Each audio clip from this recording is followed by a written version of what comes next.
NTPC सूचना। क्या है सूचना? इसमें सूचना ये है निर्देश। वो हम आपको बताएंगे कौन कौन से निर्देश हैं, वो मैं आगे पढ़ के सुनाऊंगा। ये एनटीपीसी का हमारा एडमिट कार्ड खुला हुआ है, इसमें मैं बताने जा रहा हूँ आपको कौन कौन से आपको चाहिए होते हैं। फिर चलिए मिलते हैं वीडियो में। सूचना नंबर 1, ई बुलावा पत्र में दिए गए रिपोर्टिंग समय पहले से उम्मीदवार परीक्षा केंद्र में रिपोर्ट करें, ताकि परीक्षा आरंभ होने से पहले ही उम्मीदवार सारी आवश्यक गतिविधियां जैसे कि उम्मीदवार आधार लिंक्ड बायोमेट्रिक प्रमाणीकरण, बायोमेट्रिक कैप्चर और फोटो दस्तावेज का संग्रह, अनुदेशों की घोषणा और लॉगिन आदि को पूरा कर सके। उम्मीदवार को बायोमेट्रिक प्रमाणीकरण के लिए आधार कार्ड लाना अनिवार्य है, यानी कि आप अगर दूसरी कोई भी आईडी लेके जा रहे हैं फिर भी आपको आधार कार्ड लेके जाना कंपलसरी बताया गया है। पे मैं बताऊंगा और बताया उसने कि रिपोर्टिंग टाइम से पहले है, क्योंकि वहाँ पे आपका बायोमेट्रिक वगैरह होगा या आधार से प्रमाणीकरण होगा। फिर मैं बताऊंगा शिफ्ट वन के लिए हमारा है 7 बजे एंट्री, 7:30 बजे एंट्री होनी है, गेट बंद होगा 8:30 बजे, परीक्षा शुरू होगी 9 बजे। इसी प्रकार शिफ्ट 2 के लिए, शिफ्ट 3 के लिए दिया हुआ है। हम बताएंगे पॉइंट नंबर तीसरा। क्या है तीसरा? तो पॉइंट नंबर तीसरे में बोला गया कि ई बुलावा पत्र में दर्शाए गए तिथि और शिफ्ट के लिए निर्धारित समय पर गेट बंद होने के बाद किसी भी उम्मीदवार को परीक्षा केंद्र में प्रवेश की अनुमति नहीं होगी। मतलब अनुमति नहीं दी जाएगी, आप किसी भी अधिकारी के क्यों ना बैठे हों, तो आपको गेट बंद होने से पहले पहुंचना है। पॉइंट नंबर 4 क्या कहता है? पॉइंट नंबर 4 कहता है कि उम्मीदवार को यह सलाह दी जाती है कि वे परीक्षा से एक दिन पहले परीक्षा केंद्र और वहां तक पहुंच के सारे उपलब्ध माध्यमों की जांच कर ले, ताकि परीक्षा के दिन वे सही समय पर परीक्षा केंद्र में पहुंच सकें। ठीक है, तो इस प्रकार से पॉइंट नंबर 4 तक हमने इसको कवर किया। बढ़ाते हैं पॉइंट नंबर 5 पे। पॉइंट नंबर 5 कहता है कि क्या कहता है? खैर आप देख तो पा ही रहे हैं, पढ़िए, बहुत लंबा पॉइंट है, पढ़ेंगे थोड़ा सा स्पीड में।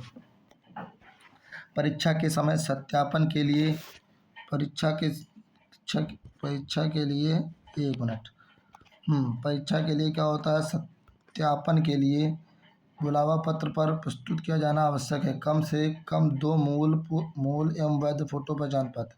यानी कि जिस दिन आपका परीक्षा उस दिन आपको 2 मूल या वैध फोटो पहचान पत्र होने चाहिए, अर्थात फोटोकॉपी, स्कैन या एक्सपायर्ड डॉक्यूमेंट्स नहीं चलेंगी, जैसे वोटर कार्ड, आधार कार्ड, ई आधार की मुद्रित प्रतिलिपि, driving licence, pan card, e PAN card या प्रिंट आउट पासपोर्ट। यदि उम्मीदवार एक सरकारी कर्मचारी है तो नियोक्ता द्वारा जारी पहचान पत्र या स्कूल, कॉलेज, यूनिवर्सिटी द्वारा जारी पहचान पत्र, SSLC, SHSC मार्कशीट जिससे कोई फोटो लगा हो प्रस्तुत किया जाना आवश्यक है। इनके नहीं होने पर उम्मीदवार को परीक्षा में बैठने की अनुमति नहीं होगी। यदि प्रस्तुत आईडी प्रमाण पत्र संदिग्ध है या असली नहीं पाया जाता है तो परीक्षा में उपस्थित होने के लिए अल्टरनेट फोटो आईडी प्रमाण पत्र प्रस्तुत करना आवश्यक है। पहचान पत्र की फोटोकॉपी स्वीकार नहीं करी जाएगी। तो यहाँ पे आपको दिखाया गया है कि जो फोटो पहचान पत्र वगैरह की जो दिमाग लगा के आप फोटोकॉपी लेके चल देते हैं वो एक्सेप्ट नहीं होनी है। क्या नहीं होना भैया? इसको जो एक्सेप्ट नहीं किया जाएगा, इसको एक्सेप्ट नहीं करेंगे। ठीक है, चलिए बढ़ते हैं पॉइंट नंबर नेक्स्ट जो भी होता है हमारा पॉइंट नंबर 6। यानी कि ओवरऑल घूम फिर के बात यह है कि आपको 2 आईडी लेके जानी चाहिए मिनिमम। एक आधार कार्ड पहले नंबर पर, दूसरा आपका पहचान पत्र बना है तो वो, या फिर लाइसेंस है तो वो, नहीं है तो आप अपना ले जा सकते हैं हाई स्कूल की marksheet.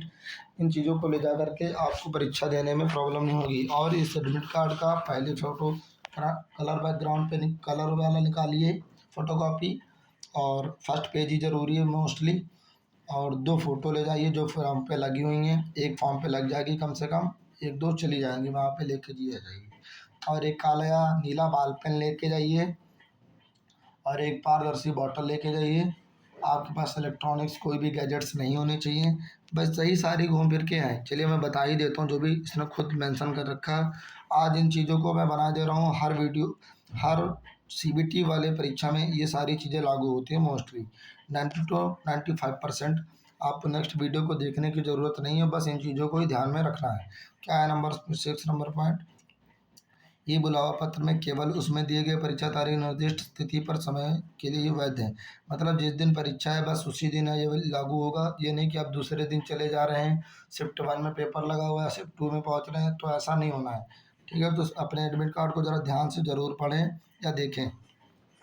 Next 7 number point, electronic gadget जैसे मोबाइल फ़ोन, पेजर, घड़ियाँ, ईयरफोन, ब्लूटूथ सक्षम उपकरण, माइक्रोफोन, हेल्थ हैंड, कैलकुलेटर, पुस्तक, पेन, कागज, pencil, eraser, pouch scale, writing pad, belt, handbag, cap, purse, camera, पानी की बोतल, पैक्ड खुले खाद्य पदार्थ आदि को परीक्षा केंद्र के अंदर अनुमति नहीं है। कहने ये अनुमति नहीं, इन सारी चीज़ों को अंदर ले जाना अलाउ नहीं होगा भैया। तो इन चीज़ों को तो अंदर ले जाने नहीं देंगे, तो आप नकल कैसे करेंगे? तो नकल नहीं होगी, पेवर मेहनत पे भरोसे पूरा आपको देना पड़ेगा। अगला, जैसे मैं आगे बढ़ता हूँ यहाँ पे, हाँ, उम्मीदवार को एक केवल ई कॉल लेटर और मूल फोटो आईडी आधार कार्ड की अनुमति होगी। क्या अनुमति होगी? केवल ई कॉल लेटर यानी एडमिट कार्ड जो दिया गया ये, और मूल फोटो आईडी कार्ड को अनुमति होगी बस। उम्मीदवार को परीक्षा केंद्र के अंदर कोई पेन पेंसिल नहीं ले जाना चाहिए।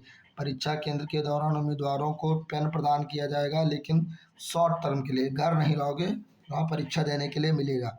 उम्मीदवारों से अनुरोध है कि वे अपने हाथों पैरों पर मेहंदी ना लगाएं, क्योंकि इससे बायोमेट्रिक पर कैप्चर करने में बाधा आती है। तो मेहंदी लगा के नहीं जाना है। जिसकी शादी वगैरह है तो ज़रा ध्यान से 1-2 फिंगर पे मत लगवाएं कम से कम, ठीक है? नहीं तो परीक्षा में आपको परीक्षा देने में बड़ी ही प्रॉब्लम होगी। तलाशी के दौरान धातु को पहनने वाली चीज़ें, धार्मिक प्रतीक, चूड़ियाँ, गहने, कंगन पहने हुए पाए जाने पर जाने वाले उम्मीदवार, एक मिनट, पाए जाने वाले उम्मीदवार, ये हम थोड़ा सा आगे बढ़ा देते हैं। तो यहाँ पे बताएंगे हम आपको ज़रा, पेन प्रदान किया जाएगा। उम्मीदवार से अनुरोध है कि अपने हाथों पैरों पर मेहंदी ना लगाएं, क्योंकि इससे बायोमेट्रिक कैप्चर में बाधा आती है।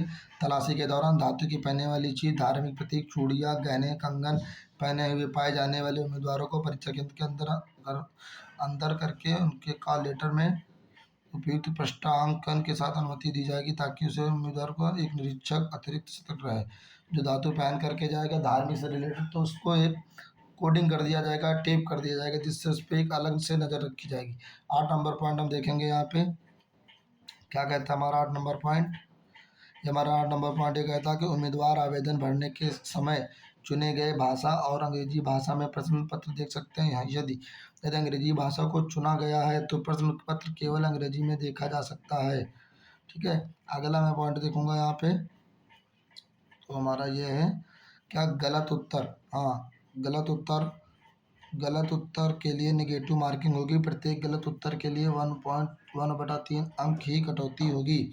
ठीक, अगला मैं बात करूँगा यहाँ पे, ज़रा दूसरा लोगों फिर से देख लेता हूँ मैं, क्या होगा, RRB, हाँ, RRB की वेबसाइट तथा मॉक टेस्ट लिंक मौजूद है। परीक्षा केंद्र के दिन दिए गए प्रश्नों को क्या करना पड़ेगा, आपको देख के ही जाना पड़ेगा। 1 मिनट, यहाँ से पॉइंट नंबर 10 वाला हम कवर करेंगे, हम जो रेड के बॉक्स में वही पढ़ेंगे।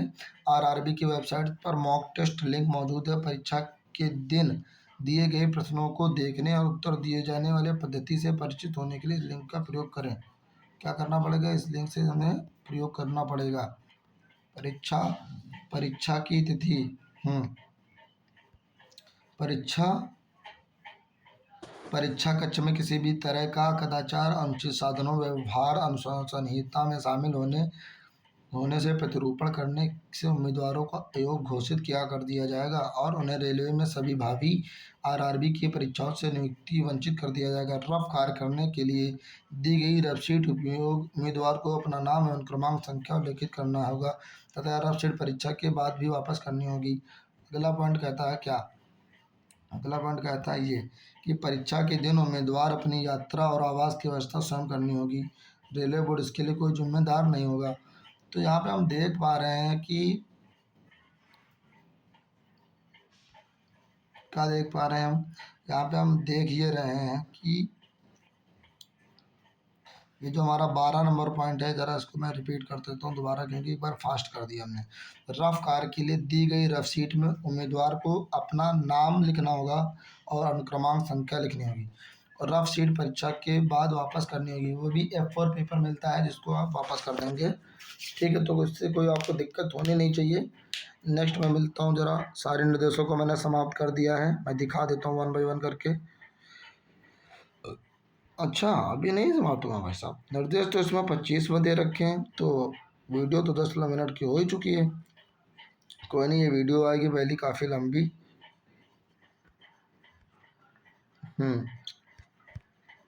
मिलते हैं